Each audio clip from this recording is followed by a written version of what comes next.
옆 사람과 한번 인사하면서 이렇게 인사를 해보겠습니다. 해피데이는 자수성가가 아니라 신수성가의 축복입니다.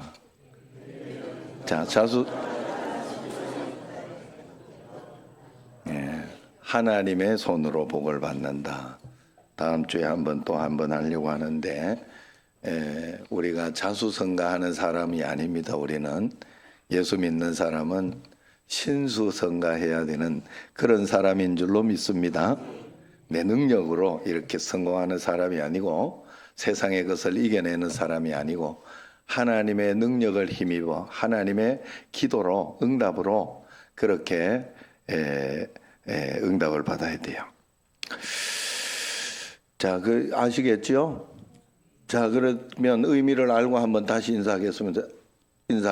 해피데이는 신수성가의 축복입니다.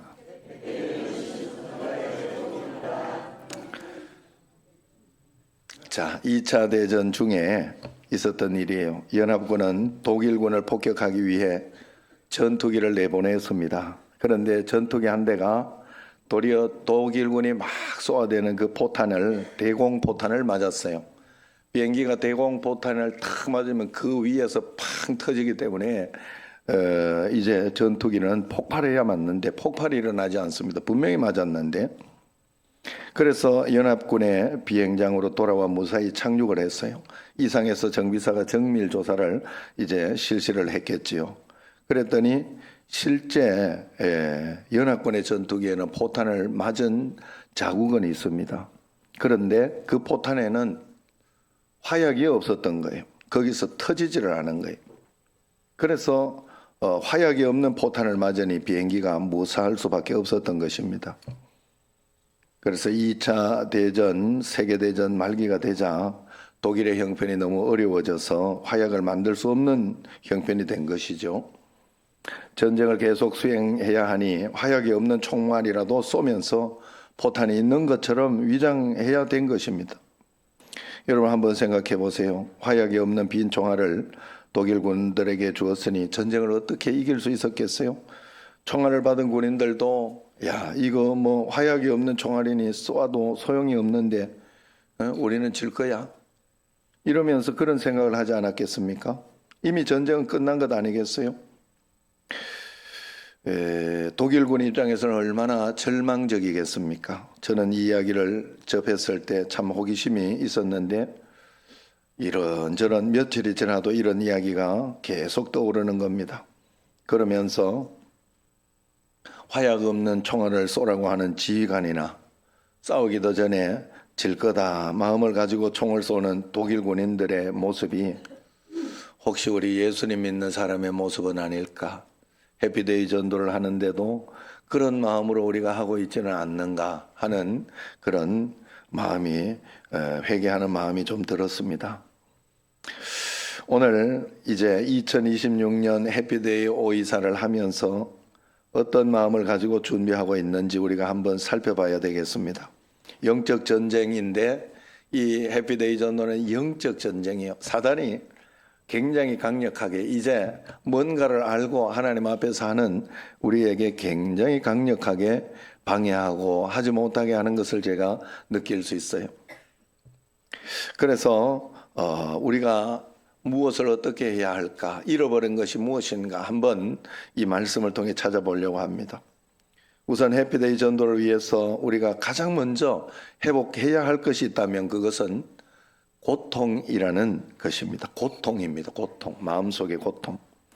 우리는 고통을 느낄 수 있어야 되는 것이에요. 여러분들이 어떻게 받아들일지 모르지만 예수님을 믿는다는 것은 사실 고통이 이제 시작되는 것이에요. 왜냐하면 우리가 예수님을 믿고 행복하면 행복할수록 예수님을 믿고 정말 하나님이 살아계시다 하면 할수록 이제 주변이 보이게 되기 때문에 그렇습니다. 내 주변에는 아직도 믿지 않는 사랑하는 자녀들 아니면 부모 그리고 아니면 친척들 이런 사람들이 있는데 남편, 아내, 자식, 부모 뭐 이런 분들이 이렇게 보이기 시작하는 것이죠. 저분들이 이렇게 예수를 믿지 않으면 이 세상에 천국에 갈 수 있는, 천국과 지옥이 있으니 우리는 예수님을 믿는 거예요. 그게 없으면 뭘 믿겠어요. 그냥 대충 살다가 가면 되지요.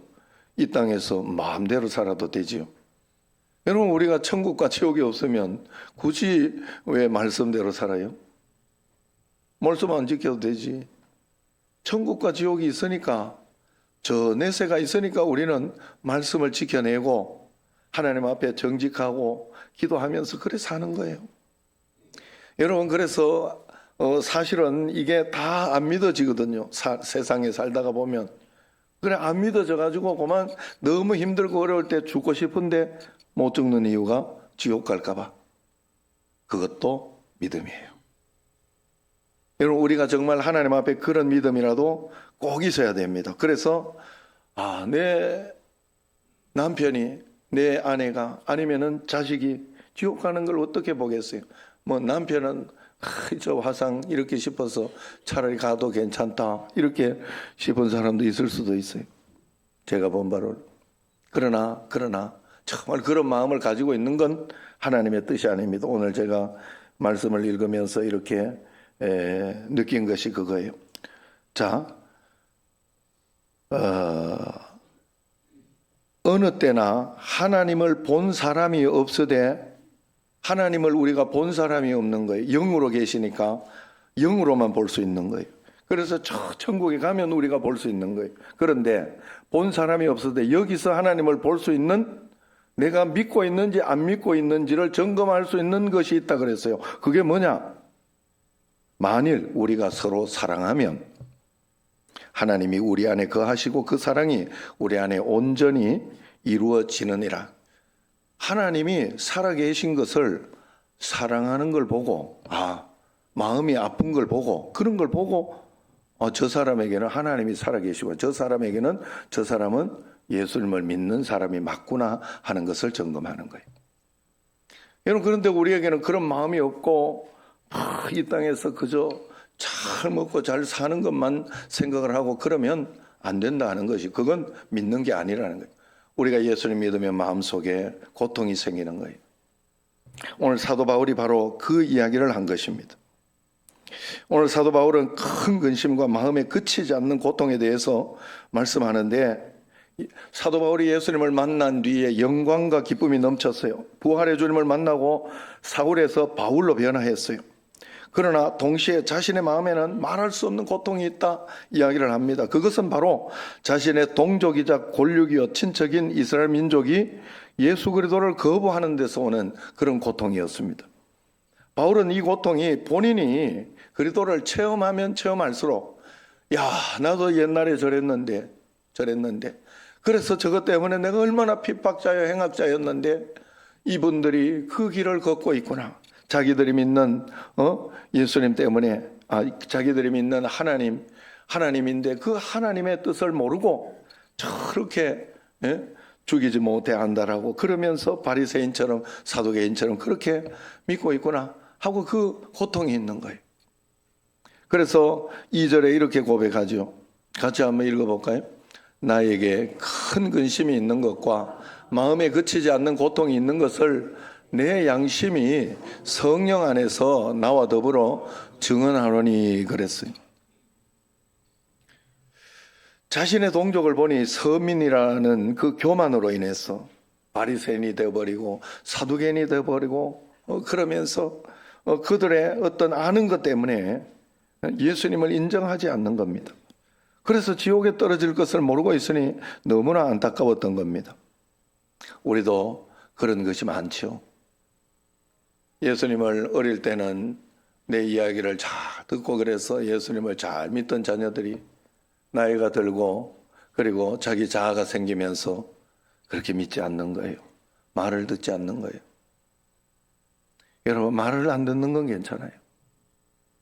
그들을 정말 주님 앞에 인도하지 못하는 게 마음에 너무 고통이 되는 겁니다. 그래서 여러분들이 그 고통을 가지고 기도하고 또 내가 이 사람이라 전도하면 우리 아들을 누가 전도해 주겠지. 여러분, 사람은 참 신기해요. 내가 전도해도 안 되던 것이 친구가 말하면 그 친구 때문에 교회 가는 수가 있어요. 여러분, 그래서 어디서나 우리 주변에 있는 사람을, 그 주변에 있는 사람이 가족이나 친척들이 그렇게 전도해도 안 듣던 사람이 나 때문에, 나하고 관계 때문에, 이런 것 때문에 예수를 믿고 나올 수도 있는 거예요. 그렇기 때문에 우리는 언제나 하나님 앞에서 그런 마음을 가지고 전도하며 그렇게 나가야 돼요. 또 한 가지 저는 마음속에 또 아픈 마음이 하나 있습니다. 그건 뭔가 하면 교회에서도 예수님 믿으면서도 성경에 보면 분명히 있거든요. 나더러 주여 주여 한다고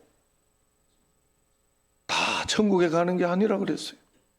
아유, 난 저 사람이 천국 갈까? 이런 사람이 우리 교회는 한 사람도 없지만은 꿈이 있을 때 하고 저쪽에 있을 때 내가 그런 생각이 들 때가 많았어요. 여러분, 그래서 우리가 정말 하나님 앞에서 바로 믿어야 되는 거예요. 내가 예수님 믿는 것은 내 안에 주님이 계신 것이기 때문에 정말로 계신 것처럼 해야 되는데 입에서 쌍욕이 나오고, 아니 예수님이 있는 사람이 어떻게 저렇게 할 수가 있겠어요? 그래서 그런 마음이 들 때가 너무 마음이 아픕니다. 바울이 그 고통이 얼마나 심했던지 3절에 보면 같이 읽어봅시다. 나의 형제 곧 고륙의 친척을 위하여 내 자신이 저주를 받아 그리스도께 끊어질지라도 그들이 예수님 믿기를 원하는 바로다 그랬어요. 그들이 예수님 믿기를 이건 뜻을 위해서 일부러 적어놨습니다. 그래서 여러분, 오늘 이번 주 암송도 그들이 예수님 믿기를 이것을 넣어서 암송하려고 그래요. 여러분, 이스라엘 민족이 어떤 민족입니까? 하나님의 선민입니다. 하나님으로부터 엄청난 은혜 그리고 놀라운 특권을 부여받은 민족이에요. 그런데 그들이 그 모든 은총을 거부했어요. 하나님의 선민이라 자부하던 그들이 하나님의 사랑과 은혜를 거절하고, 거절한 정도가 아니라 적극적으로 하나님을 대적하고 있습니다. 마침내 하나님께서 보내신 아들 예수 그리스도를 십자가에 못 박아 죽여버리고 말았어요. 더 나아가서 교회와 하나님의 사도들과 성도들을 핍박하고 죽였습니다. 하나님의 택함을 받아 그 사랑과 은혜를 누리며 전해야 할 그들이 하나님과 철천제 원수가 된 것이죠. 그래서 바울은 내가 대신 지옥에 떨어진다 해도 나의 사랑하는 고륙과 친척들이 구원을 받을 수만 있다면 나는 차라리 그렇게라도 하겠다, 이렇게 이야기한 것입니다. 그만큼 바울은 자기 동족의 구원을 처절하게 원했습니다. 왜냐하면 자기가 그만큼 핍박자요, 행악자로 많은 사람들에게 그렇게 해봤기 때문에 그런 것입니다. 저는 바울이 느끼고 있는 이 큰 근심과 마음에 그치지 않는 고통을 저와 여러분이 함께 가져야 된다고 믿습니다. 바라기는 내 옆에 있는 부모, 형제, 자매, 골육, 친척들을 바라볼 때 바울이 느꼈던 그 마음을 꼭 회복할 수 있기를 소망합니다. EBS에서 옛날에 퍼펙트 센스라는 다큐멘터리를 방영한 적이 있습니다. 이 다큐멘터리에서 선천성 무통각증 그리고 무한증이라고 불리는 질병을 앓고 있는 남매 이야기가 나옵니다. 이 무통각증, 무한증이라는 것은 유전자 돌연 변이로 인해 두뇌로 감각을 전달하는 신경세포의 기능이 이상을 일으켜 어떤 통증도 느끼지 못한다는 거예요. 쉽게 말해서 이 질병을 앓는 사람은 통증과 추위를 전혀 느끼지 못한답니다. 그래서 온몸이 상처투성이인 것이죠. 그래서 이 아이들이 한참 뛰어놀아야 되는데 그 시기에 집 밖을 잘 나가지 않습니다. 통증을 느끼지 못하니 놀다가 다쳐서 들어올까, 또 심지어 뼈가 부러져도 스스로 깨닫지 못한다고 그래요. 이 무통증을 앓게 되면 아무리 뜨거운 물을 뒤집었어도 높은 곳에서 떨어져 뼈가 부러져도 고통이 없답니다. 그래서 몸에 이상이 와도 피가 나도 걸을 수 없게 되어도 깨닫지 못한다고 그래요. 마치 나병이 그런 것과 비슷한 그런 것이죠. 그래서 이 병을 앓고 있는 남매를 둔 아버지가 절규하면서 이야기를 하더라고요. 고통을 느낄 수 있다는 것이 얼마나 큰 축복인지 예전에는 몰랐습니다. 그저 우리 아이들이 고통을 느낄 수 있으면 좋겠습니다. 그렇게 이야기를 하더라고요. 여러분, 고통을 느낄 수 있다는 것은 축복입니다. 고통을 느껴야 우리 몸은 생존을 위해 조심하게 되고 또 그렇게 살아갑니다. 고통이 있어야 아이에서 성인까지 그렇게 잘 자랄 수가 있는 것입니다. 우리 신앙생활도 마찬가지죠. 하나님, 저는 제 인생에서 아무런 고통이 없기를 원합니다. 그러면서 기도하는 것은 사실은 이것과 같은 맥락이에요. 여러분, 우리는 무통각증, 무한증의 영적인 상태가 되면 안 되겠지요. 우리 믿는 사람이나 안 믿는 사람, 이 땅에 살아가는 사람은 땅에서 이미 가시와 엉겅퀴가 나오기 때문에 이 땅에서 여러 가지 속상하고 힘들고 어려운 일들이 자꾸 일어나게 되어 있습니다. 그러나 그때마다 우리 예수님 믿는 사람의 뭐라 그랬어요? 그 별명이 있다고 그랬죠. 계시록에서. 그것도 계시록에서 그 별명이 나오니 너무 감사하죠. 뭐라 그랬어요? 별명이? 이기는 자. 한번 따라합니다. 이기는 자. 할렐루야. 예수님 믿는 사람은 이기는 자예요. 고통이 있어도 내가 말씀대로 잘 진행하며 따라가면 결국은 마지막에 이기게 하는 게 바로 예수님 믿는 사람이. 그러니 예수님 믿는 사람은 고통과 어려운 가운데 있을 때, 이 고통은 오히려 내게 더 큰 축복으로 하나님이 인도해 주시는구나 라고 믿고 따라가면 맞습니다. 그게.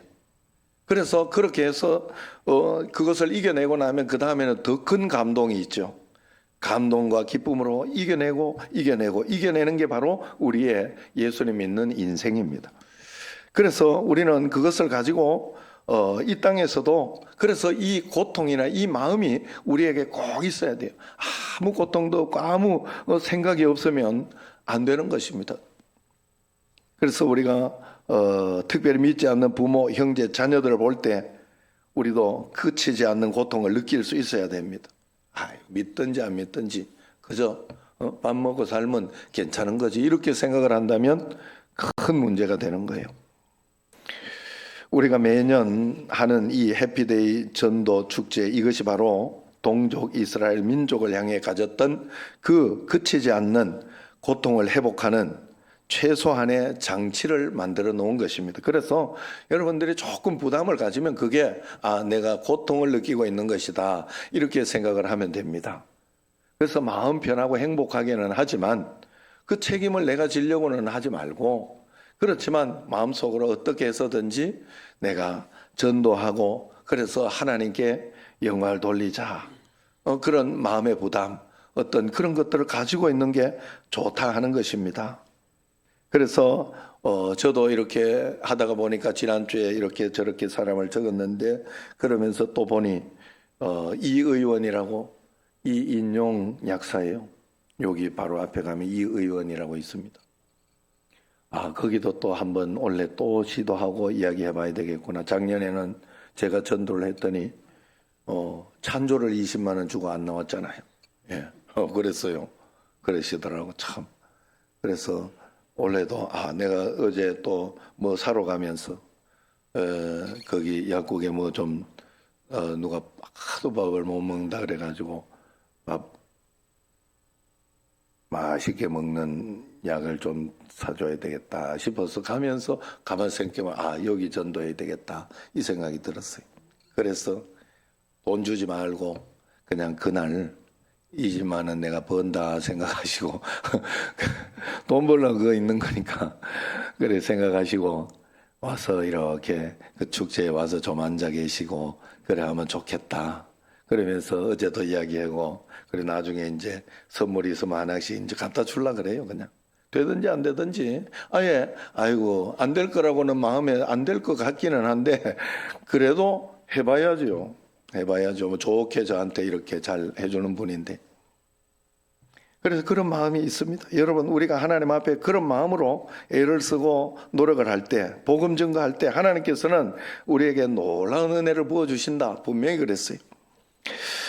강남 침례교회를 담임하는 최병남 목사님이 미국에 있을 때 이야기를, 다시 일어남이라는 책에서 이야기를 한 게 있어요. 미국의 세미안 교회 담임할 때 그 교회에서 청소년들을 위한 부흥 집회를 했다고 합니다. 그때 강사 목사님이 이렇게 오시더니 질문을 하나 던지더래요. 여러분도 한번 들어보세요. 맞춰보세요. 제가 지금부터 설명하는 책이 무슨 책인지 한번 맞춰보세요. 여러분의 집에 최소한 한 권 이상, 아니 두세 권 있는 집도 있습니다. 아마 미국 사람들이라면 가장 많이 가지고 있는 책일 것입니다. 그런데 이 책은 사람들이 제일 안 읽는 책이기도 합니다. 아마 한 번도 안 읽은 사람이 있을 것입니다. 무슨 책일까요?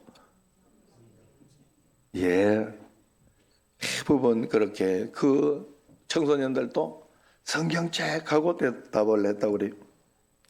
그러자 강사 목사님 땡 틀렸습니다. 그러면서 뭐라고 했을까요?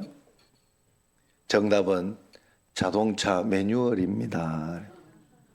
미국에는 차 없이 못 살거든요. 그러니까 한 집에 두세 대, 차 두세 대는 기본이에요. 정말로. 예.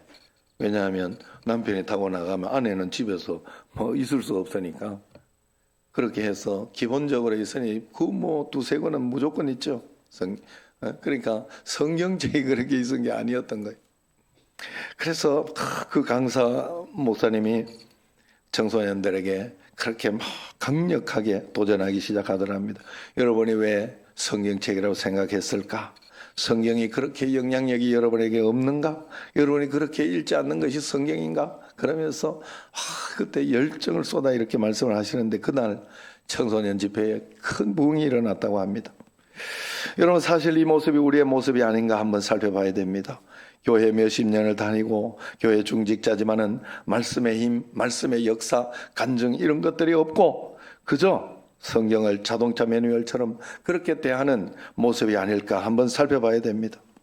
우리에게 있는 고통이 우리를 건강하게 하고 우리로 하여금 더 간증하게 하고 우리로 하여금 더 큰 역사를 일으키는 그런 일들이 있어야 되는데 그것이 없이 우리가 그저 교회만 왔다리 갔다리 하면서 어쩔 수 없이 이렇게 하는 그런 모습은 아닌가 한번 살펴봐야 됩니다. 오늘 우리에게 이 고통이 있기를 원합니다. 바라기는 우리 교회 성도들이 하나님이 주시는 놀라운 말씀을 통해 은혜를 받고 바울처럼 불신자를 바라보는 그치지 않는 고통을 나의 고통으로 회복해서 정말로 이렇게 전도하지 않고는 견딜 수 없는 그런 마음들, 특별히 해피데이 전도를 통해 가지고 이 기간만이라도 우리가 전도해보자 하고 이렇게 만들어 놓은 장소니까 이때 바울의 그 고통을 나의 고통으로 생각하며 부담을 가지고 이렇게 전도를 해보는 그런 역사가 있기를 축원합니다. 그래서 이번 해피데이 전도를 통해서 생명들이 주님 앞에 많이 인도되어 구원받는 역사, 올해부터는 이렇게 한번 처음 또 이렇게 시도를 해보는 게 다 같이 우리 성도들과 함께 다 같이 옆에 꽉 모여가지고 어차피 꽉 모이니까 그렇게 모여가지고 꼭 자기가 아무나 막 이래가지고 이거 하지 말고 자기가 적어준 사람 아무나 오는 거는 아무나 와도 됩니다. 그러나 꼭 내가 적어주고 나를 통해서 들어오는 사람을 통해 가지고 그렇게 할 수 있도록 이렇게 했으면 좋겠어요. 그러기 위해서는 가족들이 제일 만만하겠죠. 그러니까 그런 마음으로 한 번만 가자. 그러면서 해서 가족들과 함께 또 해서 한 달 유효 기간이 있던 가족이면 2달 유효 기간 만들고 2달 했던 가정에 6달 했던 가정에 1년, 2년 이렇게 하다 보면 또 하나님의 역사가 분명히 일어날 것입니다. 매일매일 해피데이 전도 생각하며 기도하고 전도하는 여러분과 저가 되기를 주의 이름으로 축원합니다. 기도하겠습니다. 하나님 감사합니다.